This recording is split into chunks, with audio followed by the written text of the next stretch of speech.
बोलिए श्रमण भगवान महावीर स्वामी की सदाकाल जय विजय हो। जय विजय हो। पूज्य गुरुदेव जैन दिवाकर प्रसिद्ध वक्ता पंडित पूज्य गुरुदेव श्री चौथली महाराज साहब के सदाकाल जय विजय हो।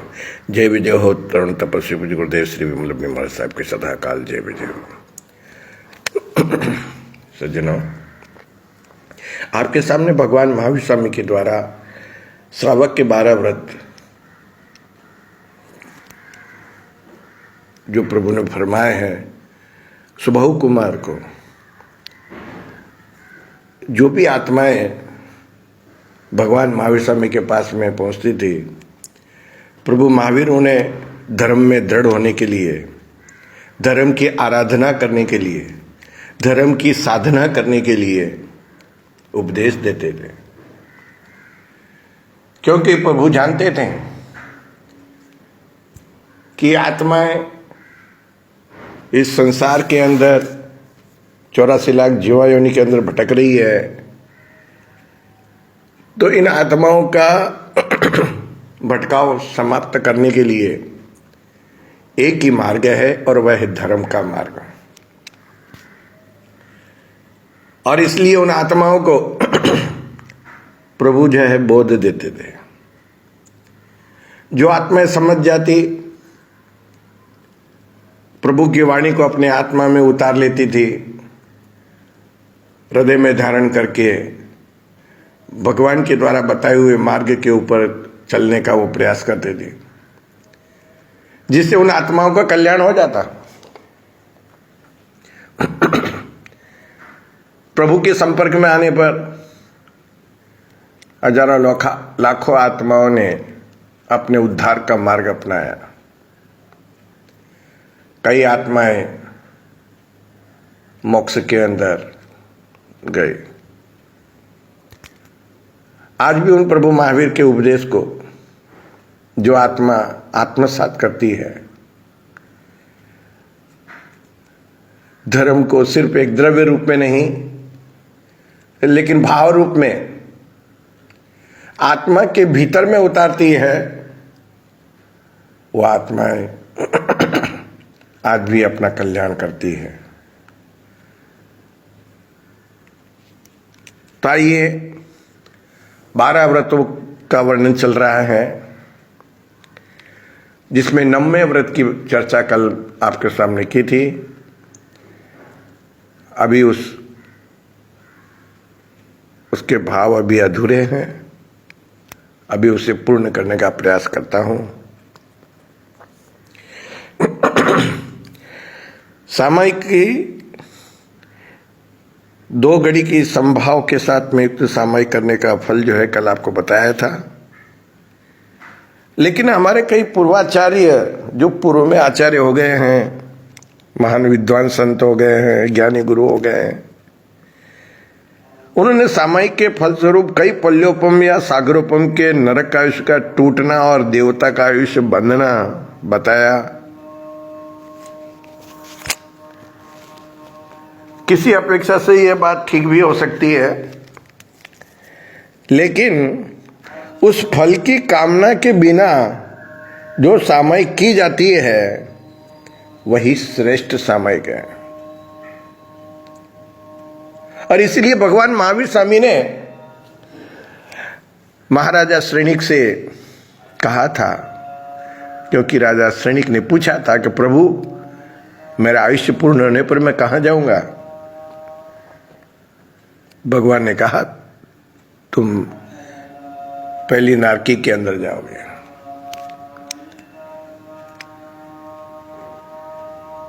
तो देखिए, सैनिक महाराजा घबरा जाते हैं, कहते हैं प्रभु, मैं आपका भक्त, जब से मैं आपका भक्त परम भक्त बना हूं और मैं नरक में जाऊंगा आपका भक्त होकर के? भगवान ने कहा, भक्त तुम मेरे बाद में बने हो, लेकिन पहले तुमने नरक का आयुष्य बांध लिया। तुमने जो आखेट करते हुए, आखेट यानी शिकार, हिरणी के ऊपर जो प्रहार किया था तुमने बाण से, और वह तीर उसे जाकर के लगा था उसके पेट के ऊपर, जिससे वह दौड़ती हुई हिरणी जो कि गर्भस्थ थी, उसके गर्भ के अंदर बच्चा था, वो तीर के प्रहार से इतना जबरदस्त प्रहार लगा था कि जैसी तो वो हिरनी नीचे गिरी थी, गिरते कि उसके गर्भ में रहा हुआ बच्चा गर्भ की थैली से चिटक करके वो बाहर आ गया था। और जब बच्चा वो बाहर आया था तो किस प्रकार वो तड़प रहा था, उसको देख करके तुमने उस समय खुशी मनाई थी, जबकि उस समय तो ये चिंतन होना था, अरे अरे मैंने कितना बड़ा कुकृत्य कर दिया, कितना बड़ा पाप कर दिया, गर्भस्थ शिशु को की हत्या मैंने कर दी। लेकिन तुमने उस समय खुशी मनाई। ओहो, मेरा निशाना कितना अचूक है कि मैंने एक तीर मारा और एक तीर से दो, एक बच्चा और एक हिरनी, दो मृत्यु को प्राप्त हुए। कितना मेरा गजब का निशाना। लेकिन वहां पे जो बच्चा वो तड़फा था, तड़प तड़प करके मृत्यु को प्राप्त हुआ, वहां पे जो तुम्हारी आत्मा ने नरक का बंद पाड़ दिया था। अगर वहां पे तुम दुख मनाते, पश्चाताप करते, तो ये नरक का बंद नहीं पड़ता। परंतु भावी कौन टाल सकता है? तो उस समय भगवान महावीर स्वामी से श्रेणिक राजा ने कहा, प्रभु ऐसा तो बहुत अनर्थ है, मैं आपका भक्त हूं, आपका शिष्य हूं, सेवक हूं, और मैं नरक में जाऊं। मेरा नरक का बंधन तोड़ने का कोई उपाय बताइए, कोई मार्ग बताइए, कोई रास्ता बताइए कि जिसके द्वारा मेरा जो है नरक का आयुष्य बंध टूट जाए और मेरी सदगति होवे। मैं नरक में नहीं जाना चाहता। प्रभु महावीर ने कहा, चार बातें हैं, उन चार बातों में एक बात भी अगर तुम पूर्ण कर लोगे तो तुम्हारी इच्छा पूर्ण हो सकती है। लेकिन भगवान जानते थे, फिर भी भगवान ने राजा श्रेणी के मन के संतोष के लिए वो मार्ग बताया। उसमें पहला मार्ग था पुण्य श्रावक की एक सामयिक खरीदना। राजगीर नगर के अंदर ही रहने वाला पुण्य श्रावक किसी समय संपत्तिशाली था, वैभवशाली था, लेकिन अभी वर्तमान के अंदर उस समय वह अपना श्रावक के 12 व्रतों का पालन करते हुए पुण्य व रुई की पुनिया बना करके वो बेचता था। उससे अपने 2 जने का खाना, अपने आवश्यकता की पूर्ति हो जाए, इतना ही वो व्यापार करता था। और बस अपने रोजाना की पूंजी, भाई इतना पैसा आ जाए, एक आना आ जाए, 4 आना आ जाए, यानी उस समय सस्ता जमाना था। तो उस सस्ते जमाने के अंदर जो है दिन आराम से व्यतीत हो सकता था। थोड़े पैसे के अंदर, 1 पैसे के अंदर आदमी का पेट भर जाता था। आज 1 पैसा लेके बाजार में कोई जाए, 1 पैसा भी मिलना मुश्किल है पहली बात तो, फिर भी कोई बाजार में लेके जाए तो कोई कुछ नहीं मिलने वाला 1 पैसे के अंदर। लेकिन पहले भरपेट भोजन मिल जाता था, 4 जने आराम से खा सके, घर के परिवार के लोग मिल बैठ करके। तो वो सस्ता इसलिए उन्होंने अपना नियम बनाया था, इतना पैसा की कमाई हो जाए, उसके पश्चात व्यापार बंद। धर्म ध्यान में, सामायिक में, वगैरह में, स्वाध्याय में, चिंतन में, ध्यान में, आत्मचिंतन में वो लगे रहते थे। इसलिए उनका नाम पुण्य श्रावक पड़ गया था। पुण्य बेचते थे इसलिए। कोई टोपी बेचता तो टोपी वाला, कोई पगड़ी बेचता तो पगड़ी वाला। जिसका जो धंधा होता है वो उसके नाम से जो है वो लोग पहचानने लग जाते हैं। तो ऐसे ही जो है जैसे आज बोलते हैं ना ज्वेलर्स वाला, गिरवी वाला, गिरवी का धंधा करता है, गिरवी वाला, ज्वेलर्स का धंधा, कपड़ा बेचता था कपड़े वाला, तेल घी बेचता तो तेल घी वाला, दूध बेचता तो दूध वाला, ऐसे नाम पर। तो वो पुण्य बेचता था, इसलिए पुण्या नाम उसका पड़ गया था, पुण्या श्रावक। कि एक सामाई खरीदने के लिए सैनिक महाराजा को भगवान महावीर स्वामी ने कहा, एक सामाई खरीद लोगे। दूसरी बात, तुम्हारे राज्य के अंदर काल सोकरी कसाई है, वह कसाई का एक दिन का कत्ल खाना बंद कर दोगे तो तुम्हारा नरक का बंधन टूट जाएगा। तुम एक नौकारसी कर लोगे तो तुम्हारा नरक का बंधन टूट जाएगा। तुम्हारे घर महलों के अंदर कपिला नाम की दासी है, उसके हाथ से साधु संतों को आहार दान करा दोगे तो तुम्हारा नरक का बंधन टूट जाएगा। महाराजा श्रेणी विचार करते हैं कि कितने सीधे और सरल उपाय हैं, ये तो आराम से एक या मैं चारों कर लूंगा। उन्हें क्या पता था कि ये चारों करने में पसीना आ जाएगा। चोटी से पसीना निकला और एड़ी तक चला जाएगा, ये उन्हें पता नहीं था। वो तो ये समझते कि सीधे और सरल काम है। चलिए एक पुण्या श्रावक की सामाई खरीदते हैं आज। महाराजा श्रेणिक जाते हैं पुण्या श्रावक के घर के दरवाजे पे जाकर दरवाजा खटखटाते हैं। पुण्या श्रावक ने दरवाजा खोला, सामने देखा मगधाधीश सम्राट सैनिक महाराज उनके दरवाजे के ऊपर। अरे राजा भोज गांगू तेली के घर पे आ गया। हाथ जोड़े प्रसन्नचित से स्वागत करते हैं, अभिनंदन करते हैं महाराजा का। आपका कैसे पधारना हुआ, आप आज्ञा फरमाते, आप सूचना देते, मैं स्वयं आपकी सेवा में हाजिर हो जाता। आपने कैसे कष्ट किया आज मेरी इस झोपड़ी को पावन करने के लिए। बड़े मधुर शब्दों के साथ में स्वागत करते हैं। राजा सैनिक कहता है कि अभी मैं राजा बनकर के तुम्हारे पास में नहीं आया हूं, मैं तुम्हारे पास में एक खरीदार बनकर के आया हूं।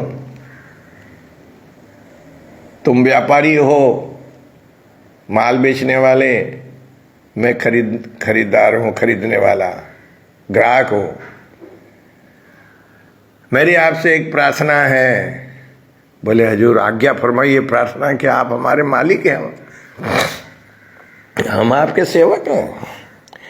नहीं नहीं, मैं अभी ग्राहक बन करके आया हूं।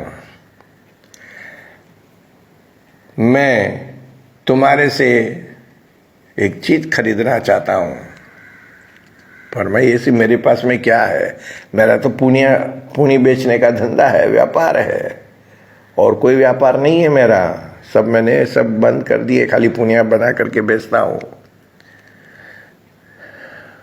राजा सैनिक कहते हैं मैं तुम्हारे से एक सामायिक खरीदने के लिए आया हूं, एक सामायिक बेच दो मुझे। पुनिया श्रावक विचार में पड़ गया। एक सामायिक खरीदने के लिए महाराजा सैनिक आए हैं। वह हाथ जोड़ करके निवेदन करता है कि अन्नदाता, मुझे कभी ये धंधा मैंने नहीं किया, कभी व्यापार नहीं किया। मैं 12 व्रतधारी श्रावक हूं, भगवान की आज्ञा का पालन करने वाला, धर्म के बताए हुए, भगवान के द्वारा बताए हुए मार्ग के ऊपर चलने वाला। अब उस सामायिक की क्या कीमत है मुझे नहीं पता। मैं कुछ भी कीमत बताऊं, मान लो उसकी कीमत ज्यादा हो गई तो मेरे दूसरे व्रत के अंदर दोष लगेगा, असत्य का उच्चारण होगा। और आपको खरीदना है, आप कहते हैं कि आपको सही मूल्य देना है, जितना भी मूल्य हो उतना सही मूल्य। तो इसकी कीमत क्या है मुझे नहीं पता, क्योंकि मैंने कभी ये धंधा नहीं किया। आपको किसने बताया? बोले भगवान महावीर स्वामी ने कहा है, भगवान ने बताया है कि पुण्या श्रावक से एक सामायिक खरीद लो तो मेरा नरक का बंधन टूट जाएगा। पुण्या श्रावक कहता है क्या अन्नदाता, जिन्होंने आपको ये सामायिक खरीदने के लिए मार्ग बताया है, मेरे पास में भेजा है, उन्हीं से जाकर के मूल्य पूछ लीजिए कि सामायिक का क्या मूल्य है, सामायिक की क्या कीमत है, क्या प्राइस है। जो भगवान फरमाएंगे वो सही होगा, क्योंकि वो केवल है, सर्वज्ञ है, सर्वदर्शी है। उनसे कोई बात छिपी हुई नहीं है। किसका क्या मूल्य है वो सही मूल्य आंक सकते हैं, बता सकते हैं, मैं नहीं बता सकता। राजा सैनिक वापस पुनः वहां से रवाना होकर के भगवान महावीर स्वामी के पास में पहुंचते हैं। प्रभु को वंदन नमस्कार करके के निवेदन करते हैं, प्रभु एक समय का मूल्य क्या है। पुण्य श्रावक कहता है वो मुझे पता नहीं है समय का क्या कीमत है। भगवान महावीर स्वामी जो कीमत बोलेंगे वो कीमत मैं ले लूंगा, न मुझे ज्यादा चाहिए न मुझे कम चाहिए। प्रभु महावीर कहते हैं, तीन लोक की संपदा करे कोई एक दान, सामायिक उससे बड़ी कह गए श्री भगवान। सामायिक करो जीवन सुधरेगा, जब लगन लगेगी तो बेड़ा पार होगा। सामायिक करो। क्या तीन लोक की संपत्ति, एक लोक नहीं, एक गांव, एक व्यक्ति का खजाना नहीं, एक राज्य का खजाना नहीं, तीन लोक,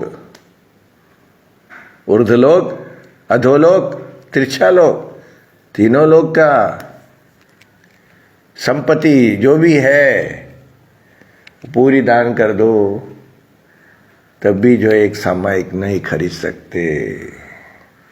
एक सामायिक का मूल्य नहीं होता।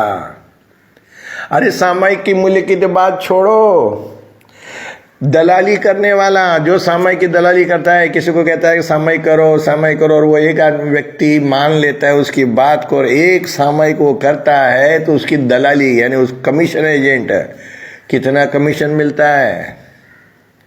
आप धंधा करते हो, 1 लाख रुपए का धंधा किया, कमीशन एजेंट को कितना मिला? 1000 रुपया, 1%, 2%, इससे ज्यादा क्या मिलेगा? लेकिन यहां पे भगवान कहते हैं 52 डूंगरी सोना मोहर, 52 हिल्स पहाड़, 52 पहाड़, इतना जो है सोना मोहर की ढेर लगा दो। 1 पहाड़, 2 पहाड़, 3 पहाड़, 52 पहाड़। पहाड़ ये छोटी छोटी टेकरी नहीं, बड़ा पहाड़।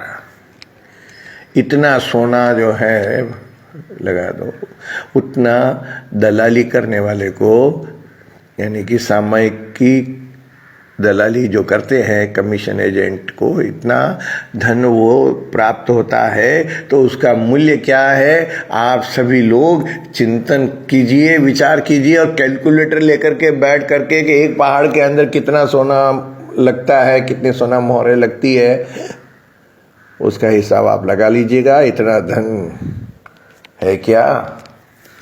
नहीं है। 3 लोग की संपत्ति भी दान कर दे तो भी एक सामायिक नहीं खरीद सकते। ऐसी सामायिक जो अमूल्य है उसका कोई मूल्य नहीं आंक सकते हैं। तीर्थंकर भी वो उसका मूल्य नहीं बता सकते हैं। अगर बताते तो यहाँ पे लिखते कि भाई इतना मूल्य होता है, तो उसका अंक ही हमारे समझ में नहीं आता। यहाँ पे जो है ना, सिर्फ सामायिक करने का कल मैंने बताया था कि 92 करोड़ 59,25,925 पल्योपम और एक पल्योपम के 8 भाग में के 3 भाग सहित देव का आयुष्य बंधता है। ये संबोधि प्रकरण के अंदर बताया गया है। तो इस प्रकार जो है सामायिक का ये मूल्य करना मुश्किल है। ऐसी सामयिक की जो है किस प्रकार करना है और कैसे होती है वो सामयिक की बात करते हैं। सामयिक संभाव की साधना है। सबसे पहले साधक को जो है आत्मा प्रशांत होनी चाहिए, एकदम शांत। आत्मा से उत्तेजना, चंचलता, उत्सुकता, वैश्विकता, कसाय भाव, आलस्य दूर करके सामयिक करने को तत्पर होना चाहिए। सामयिक के अंदर सुस्ती नहीं आनी चाहिए। सामयिक में उबासियां लेना, नींद लेना, आप अगर उबासी लेते हैं, नींद लेते हैं, समझ लीजिए आपका सामयिक सिर्फ द्रव्य रूप में कर रहे हैं, भाव नहीं है। आप नोट गिनते हैं, पैसा गिनते हैं तो उस समय नींद आती है, उस समय सुस्ती आती है।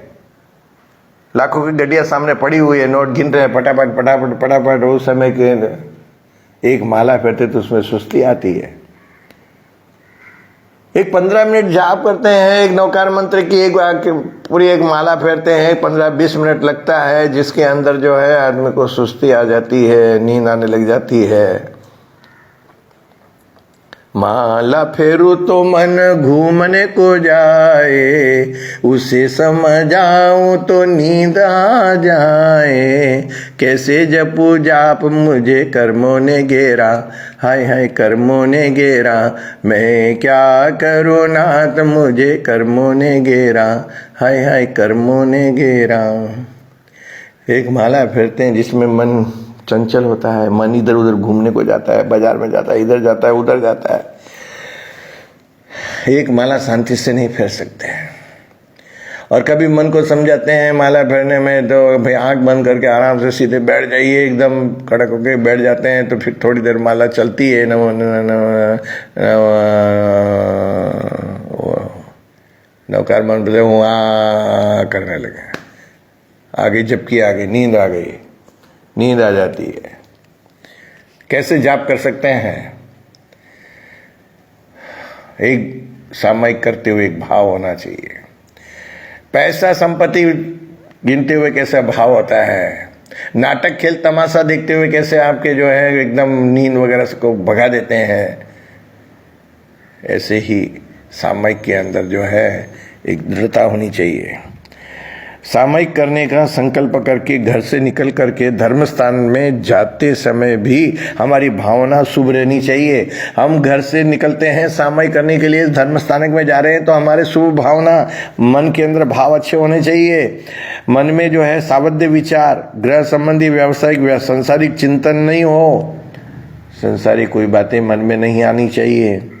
विवेक एवं यत्नपूर्वक चलते हुए संवेग भाव पूर्वक धर्म स्थान पर पहुंच जाए और धर्म स्थान में प्रवेश करते समय 3 बार निस्सही निस्सही निस्सही बोलना चाहिए।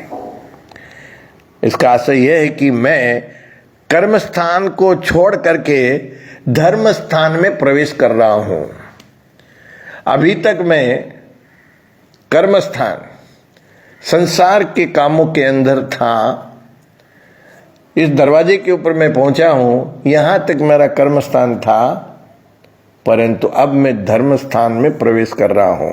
ये निस्सही का मतलब। और धर्म स्थान में प्रवेश करने के बाद में स्थान की प्रमार्जना, जगह की पूंजना, आसन बिछाना, वस्त्र परिवर्तन करना।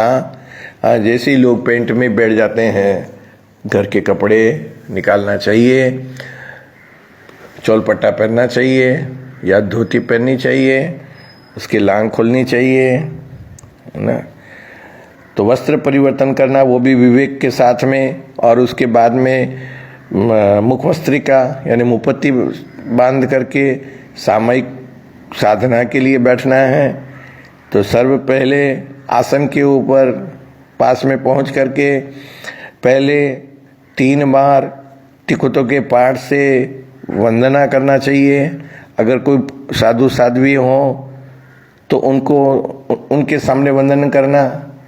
आज कई जगह के ऊपर जो है देखने को मिलता है, बड़ी हास्यप्रद स्थिति होती है कि महाराज तो सामने बैठे हुए होते हैं, लेकिन भाई बहनें जो है वो वंदना करते हैं पूर्व की तरफ, उत्तर की तरफ। अरे गुरु महाराज बैठे हुए, गुरु महाराज को वंदना करना, सामने को वो दूसरी तरफ बैठ। पूरब और उत्तर के अंदर कब वंदन करना है? कि जब हमारे सामने कोई साधु साध्वी नहीं हो। साधु साध्वी के होते हुए तुम उत्तर और पूर्व में वंदना कर रहे हो या असाधना कर रहे हो तुम गुरुओं की। गुरु की असाधना नहीं करनी चाहिए। संसार परिभ्रमण घटाना है तो गुरु का सम्मान करो, आदर करो, उनकी असाधना मत करो। गुरु की असाधना करने से संसार परिभ्रमण बढ़ता है। तो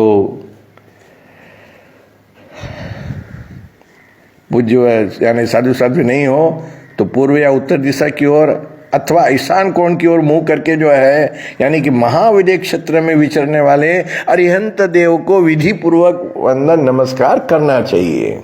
साधु साध्वी नहीं है तो, अगर साधु साध्वी है तो आपको पहले साधु साध्वी को वंदन करना उनके सामने। उसके बाद में भक्ति विनम्र भावों से नमस्कार महामंत्र का उच्चारण करना और फिर जो चल कर के आए हैं इरियापथि की यानी कि इच्छा कारणम का पाठ बोलना है, तसूत्री का पाठ बोल करके फिर कायस्वर्ग करना है, पद्मासन लगा करके या पर्यंकासन से बैठ करके या पालखी लगा कर बैठ करके जो है कायस्वर्ग में इरियापथि के प्रत्येक पद के अर्थ पर विचार करते हुए उतावलापन, चंचलता और उकताहट के बिना विधि पूर्वक कायस्वर्ग किया जाना चाहिए बड़ी शांति के साथ में। कई लोग सामायिक का पाठ कैसे गिनते हैं मालूम है आपको? मैं बताता हूँ। जैसे ही अभी बेड का खोल रहे हैं, कपड़ा खोल रहे हैं और उस समय इच्छा कारणम शुरू कर देते हैं। वो कपड़ा पहनते हैं तब तो इच्छा कारण तब और नौकार मंत्र इच्छा कारणम और वो मुपत्ति बांधे बांधे जितने तो कौशक शुरू हो जाता है।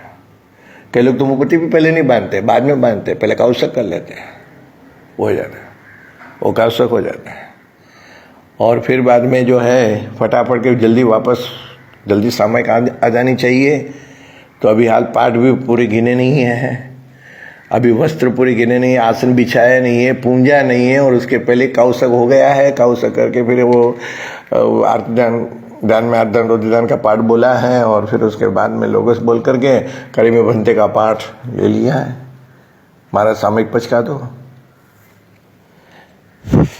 कईयों को पाठ भी नहीं आते हैं, खैर कोई बात नहीं, जिनको पाठ नहीं आता तो कोई बात नहीं है, सीखने की कोशिश कीजिए, सामयिक का पाठ सीखने का प्रयास कीजिए, आपको पाठ आ जाएगा। कोई ज़्यादा पाठ तो है नहीं है तो सामयिक। फिर उसके बाद में वो आसन बिछाते बिछाते नमो थर्णम वगैरह भी पूरा हो गया। और जब वो जिस समय इच्छा कारणम नौकार मंत्र शुरू किया उस समय घड़ी देखी थी और वो घड़ी का टाइम वापस 48 मिनट होते ही के जो है उसके पहले 48 मिनट होने के पहले ही जो है यानी 44 मिनट होते तभी से जो है वापस इच्छा कारण गिरना शुरू हो जाता है। नौकार मंत्र इच्छा कारण तसूत्री कौशक वगैरह और 48 मिनट यानी शुरुआत से लेकर के वहाँ तक। और उसके बाद में जो है सामयिक के दोष गिनते हुए कि सामयिक अणपुगी पालियो। अरे पुगी कब थी? सामयिक पुगी नहीं थी।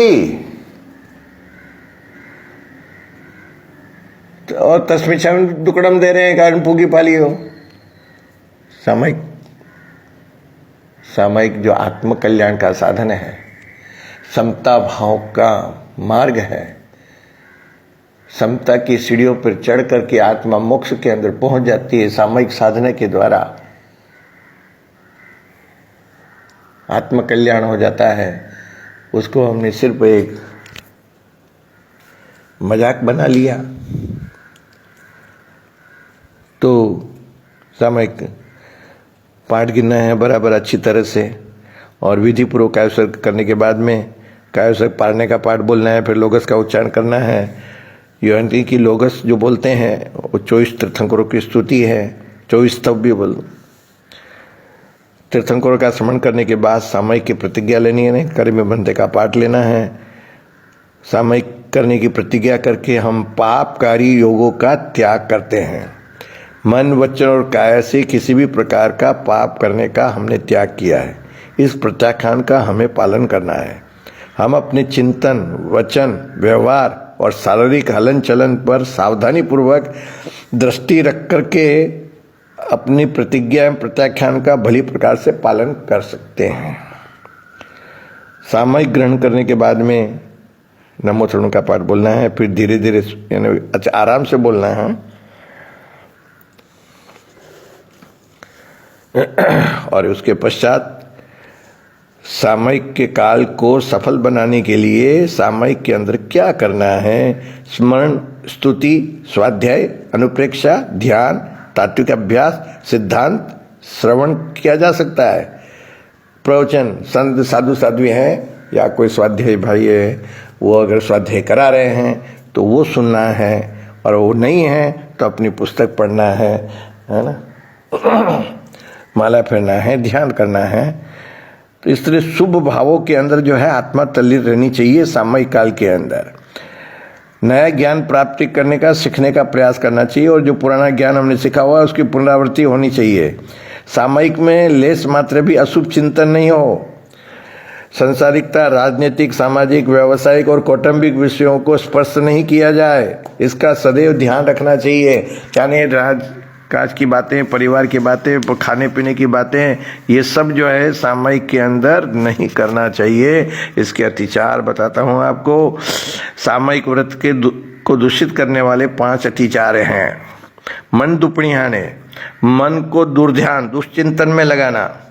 घर में घर की याद आ गई है, व्यापार के लिए वो ग्राहक आया था, माल दिया नहीं, वो माल देना है, वो उसको पैसा उगराने के लिए जाना है, वो पैसा दिया नहीं है, पैसा लेके आना है, बैंक में पैसा जमा करना है, किसी का कर्ज चुकाना है। तो इस प्रकार के जो है ना व्यापार संबंधी बातें आती हैं। कुटुंब की, परिवार की बातें आती है, लड़के लड़की के पढ़ाई वगैरह के विषय में बात आती है। लड़का बड़ा हो गया तो कहाँ सगाई संबंध करना, तो वैसे वो बातें याद आती है मन में। तो देश की बातें आती है, अभी तो राष्ट्र की बातें आती है, कभी विषय विकारों की बातें मन में जोड़ने से ही जो है अतिचार होता है। आचार्यों ने मन के 10 दोष बतलाए हैं।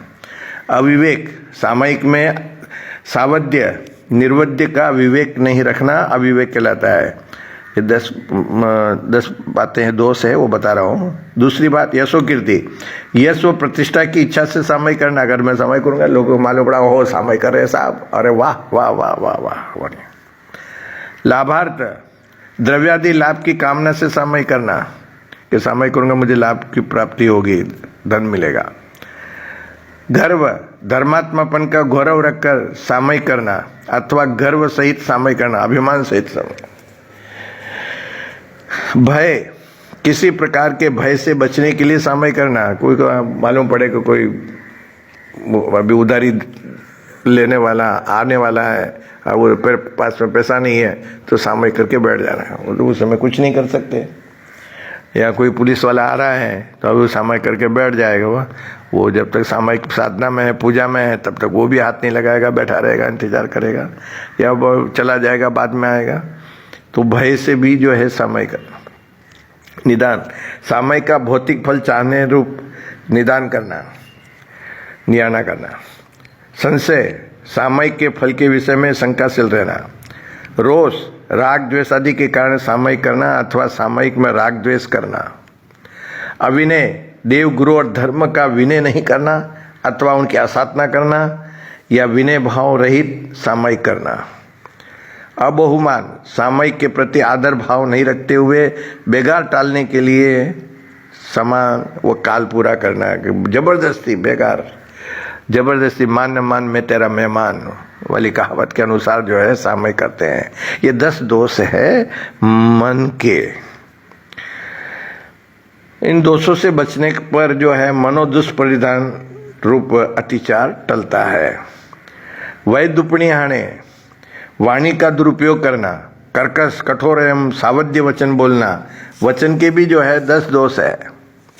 कुवचन, सामयिक में बुरे, विषय, कसाय जनक अथवा तुच्छता युक्त वचन बोलना। अरे रे ऐसे तुच्छ शब्द का। सहसाकार, बिना विचारे इस प्रकार बोलना कि जिससे किसी की हानि हो, अप्रीतिकारक हो और सत्य का आलाप हो। स्वच्छंद, राग द्वेष वर्धक एवं धर्म विरुद्ध मनमाने वचन बोलना अथवा राग आलापना अथवा अव्रति से अकारण बोलना, जो व्रत में नहीं है उसे बिना कारण बोलना। संक्षेप, सामयिक के पाठ को संक्षिप्त संकुचित करके बोलना, यानी पाठ घटा बढ़ा करके छोटा कर दिया भाई, बस खाली नाम बोल दिया हम छा मत करो तो उसमें छा मत करो। कला, सामयिक में कलेशकारी वचन बोलना, लड़ाई झगड़े की बातें करना। विकथा, सामयिक में स्त्री कथा आदि संसारिक बातें करना। विकथा, स्त्री कथा, भक्त कथा, देश कथा, राजकथा, ये बातें विकथा कहलाती है। हास्य, सामयिक में हंसी मजाक या व्यंग वचन बोलना। अशुद्ध, सामयिक के पाठों को गलत बोलना, शीघ्रतापूर्वक शुद्ध अशुद्ध का ध्यान रखे बिना बोलना। निरपेक्ष, सामयिक में असंबंध, अपेक्षा रहित, उपयोग शून्य होकर के बोल। मुनमुन, सामयिक के पाठों को स्पष्टता पूर्वक नहीं बोलकर गुनगुनाना, ये ऐसे ये मुनमुन मुनमुन बोलते हैं। वचन के उपरोक्त 10 दोषों को समझकर उनका जो है त्याग करने से वचन दुष्परिधान अतिचार नहीं लगता। काय दुपणी आने, शरीर संबंधी बुरी क्रिया करना, बिना पूंजी जमीन पर बैठना, शरीर से सावध्य क्रिया करना आदि काय दुष्परिधान है। काया के 12 दोष है। कुआसन, पांव पर पांव चढ़ाकर इस प्रकार बैठना जिससे गुरुजनों का अभिनय हो, अभिमान प्रकट हो। गुरु के सामने पालकी लगा करके बैठ सकते हैं, लेकिन पांव के ऊपर पांव चढ़ा करके गुरु के सामने नहीं बैठना है, कुआसन कहलाता है। आप अकेले हैं कैसे भी बैठो, लेकिन गुरु के सामने ऐसे नहीं बैठना। चलासन, अस्थिरासन, बार बार आसन बदलना, इधर बैठे कभी यहाँ बैठे कभी वहां बैठे, आसन बदलते रहता है। चल दृष्टि, सामयिक में दृष्टि को स्थिर नहीं रखकर इधर उधर देखते रहना, कभी इधर देखा कभी उधर देखा, कभी यहाँ देखा कभी वहां देखा। एक अपने ध्यान में रहना चाहिए, इधर उधर नहीं देखना चाहिए। सावध्य क्रिया, पापकारी क्रिया करना, संकेत करना, संसारिक कार्य अथवा घर की रखवाली आदि करना, ये सावध्य क्रिया है। आलंबन, सामयिक में अकारण दीवाल खंबे आदि का सहारा लेकर बैठना, बिना करके तकलीफ है, बिना सहारे के नहीं बैठ सकता है, वृद्धावस्था है, बीमार है, उसके बाद छोड़िए। बाकी आप अगर स्वस्थ हैं तो दीवार का सहारा नहीं लेना है, आराम से सीधे बैठना है। आकुंचन प्रसारण, बिना कारण हाथ पांव फैलाना और समेटना। आलस्य, आलस्य से शरीर को मोड़ना, आलस्य में समय बिताना, हाथ ऊपर नीचे करना है, आलस्य शरीर को मोड़ना। मोड़न, हाथ पांव की उंगलियां चटकाना। मल, शरीर का मेल उतारना। विमासन, गाल पर हाथ रखकर अथवा घुटनों पर सिर झुकाकर शोक सूचक आसन से बैठना अथवा बिना पूंजे खुजलाना। निद्रा, सामयिक में नींद लेना, ऊँघना। व्यावृत्य, निष्कारण दूसरों से सेवा करवाना। सामयिक के अंदर थोड़ी 1 घंटे के सामयिक कर रहे हैं, मालिश वगैरह बाद में घर पे करा सकते हैं, लेकिन कई लोग जो है वोटे सामयिक में भी थोड़ी तेल मालिश वगैरह कर बैठे, तो वो कराना। ये सब दोष है काया के 32, ये सामयिक के 32 दोष है, जिसमें ये 12 दोष है। उपरोक्त 12 दोषों को टालते हुए सामयिक करने से काय दुष्परिधान अतिचार नहीं लगता। सामयिक व्रत करने वाले साधकों को 10 मन के, 10 वचन के और 12 काया के इन 32 दोषों को त्याग करके शुद्ध सामयिक करनी चाहिए, जिससे आत्मा कल्याण जल्दी होवे। सामयिक से सही अकरणया, सामयिक की स्मृति नहीं रखना, भूल जाना, कितनी बजे सामयिक ली थी, टाइम ध्यान नहीं रहा। अन्यत्र उपयोग लगने से सामयिक की ओर उपयोग नहीं रहता, क्योंकि ध्यान हमारा दूसरी तरफ रहता है, इसलिए उस समय का ध्यान नहीं रहता है। मैं सामयिक में हूँ इस प्रकार की स्मृति नहीं रखना, सामयिक का समय हो गया आदि अनुपयोग जन्य स्थिति होना, ये सामयिक से सही अकरणया है। 5वां तिचार, सामयिक से अनुवटीय से करणया, अव्यवस्थित रीति से सामयिक करना, कालपूर्ण होने के पूर्व सामयिक पाल लेना, अभी समय घड़ी कर हुआ नहीं है और पहले सामयिक पाल लिया है। उतावल से अविधि पूर्वक सामयिक पालना, उपरोक्त अतिचारों से बच करके सामयिक करते रहने से आत्मा हल्की होकर उन्नत हो जाती है, आत्मा का कल्याण हो सकता है ऐसी शुद्ध सामयिक शांति के साथ में करने से।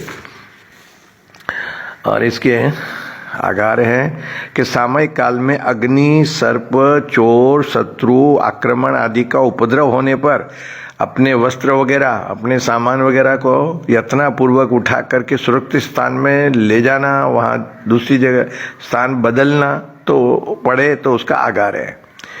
रोगादि होने पर, बीमार होने पर, परवश पने से अथवा मुसाफिरी में या किसी विशेष कारण से यदि सामयिक नहीं हो सके तो आगार है, किंतु उसको अन्य समय में पूरी कर लूँगा। कभी किसी कारण बीमारी की वजह से या कहीं बाहर मुसाफरी में नहीं कर पाए, कई लोग तो मुसाफरी में भी अपना सामयिक साधन साथ में रखते हैं और जहाँ भी जैसी भी जगह मिलती है, होटल में ठहरते तो वहाँ अपने अलग बैठ करके कर लेते हैं। स्टेशन के ऊपर बैठे हुए तो स्टेशन पर बैठ करके कर लेते हैं। बिना सामयिक किए हुए, बिना अपनी साधना किए हुए वो नहीं रहते हैं। आपके मद्रास के अंदर ही जो त्रिमूर्ति थे, बरमेशा परिवार, केवल चंद जी का नियम था सामयिक करना। केवल चंद जी बरमेशा कि वो सुबह 8 बजे सामयिक करना है, 8 बजे तक पहले सामयिक हो जानी चाहिए। जिस दिन सामयिक नहीं होती तो उपवास कर लेते थे। कैसे उन तो सामयिक होना, कई लोग प्रतिक्रमण करने वाले वो शाम को, अभी गाड़ी का टाइम है तो वहाँ अभी स्टेशन के ऊपर बैठे हुए हैं तो वहीं पर वो अलग बैठ करके जो है अपना प्रतिक्रमण कर लेते हैं। जिनको अपना धर्म निभाना है, आप मुसलमानों को देखो, वो ट्रेन में हो, कहीं पर भी हो, जब उनका नमाज का टाइम होता है वहीं अपना टॉवल बिछाया, उसके ऊपर बैठे और जहाँ है वहीं पे, चाहे किसी घर में भी है, टाइम हो गया है नमाज का तो अपने नमाज पढ़ेंगे। वो अपने धर्म को नहीं छोड़ते। और हम बहाना कर लेते हैं, आज मेरे को टाइम नहीं मिला, अब जवाई आ गए थे, ब्याई जी आ गए थे, मेहमान आ गए थे, बेटी आ गई थी, बस हमारे पोता बाहर गाँव गया था, वो आ गया था तो आज सामयिक छूट गई, उसके बातों में बैठ गए। हम अपने धर्म को छोड़ देते हैं। लेकिन बनती कोशिश हमें अपना धर्म, आराधना, नियम का पालन करना चाहिए। अगर किसी कारणवश परवश तो आगार जरूर दिया इसमें। ये आगार किसके लिए? जो कमजोर मन वाले होते हैं, जिनमें दृढ़ता नहीं होती है, उनके लिए आगार है। लेकिन जो दृढ़ है धर्म के अंदर, जो दृढ़ हो जाते हैं, उनको आगार की कोई आवश्यकता नहीं है। तो अब आइए, समय काफी हो चुका है, आज यहीं पे बात समाप्त करता हूँ। नवमे सामयिक व्रत के विषय के अंदर कहना तो बातें तो बहुत कुछ होती है, लेकिन बोल तो थोड़ा ही पाते हैं। खैर, अपने ध्यान से सुनिएगा और अपने जीवन में इन बातों को सुन करके थोड़ा जीवन में उतारने का प्रयास कीजिएगा, जिससे आत्म कल्याण हो सके। भगवान ने जो इतनी मेहनत की है, भगवान ने जो उपदेश सुनाया है, वो उपदेश आज हमें हमारे गुरु लोग हमको सुनाते हैं, तो हमें कुछ उसमें से ग्रहण करना चाहिए। एक एक अक्षर भी अगर ग्रहण कर लेंगे तो हमारी आत्मा का कल्याण हो जाएगा। ओम शांति। बोलिए श्रवण भगवान महावीर स्वामी की जय। जैन दिवाकर प्रसिद्ध वक्ता पंडित रत्न पूज्य गुरुदेव दादा गुरुदेव श्री चौथमल जी महाराज साहब की जय। तरुण तपस्वी पूज्य गुरुदेव श्री विमल मुनि जी महाराज साहब की जय। जैन धर्म की जय। वर्धमान श्रमण संघ की जय।